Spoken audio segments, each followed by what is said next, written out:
Welcome to Samba Samba. Enjoy the video. You start by choosing a clear, comfortable distance and a stance that signals your boundary. Explain why. Distance reduces stress and increases focus, so pick 1 m for casual interactions or 0. 5 m for trusted people. Once decided, position your body open and relaxed, palms visible, shoulders down, to make the space feel natural. If someone encroaches, step back deliberately and use a calm, short phrase to state your need. These first steps set the tone for respectful interaction and immediate feedback. Once you've set your stance, actively communicate your boundary using direct, polite language because clarity prevents misunderstandings.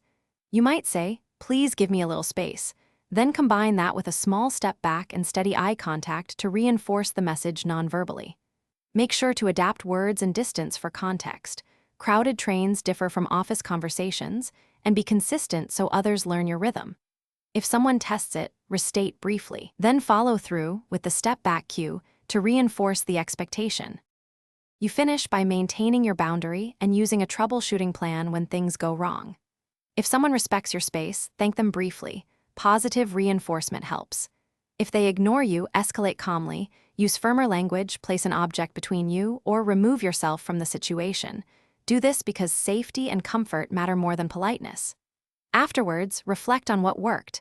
Tweak your distance, change wording, or alter the environment to prevent recurrence.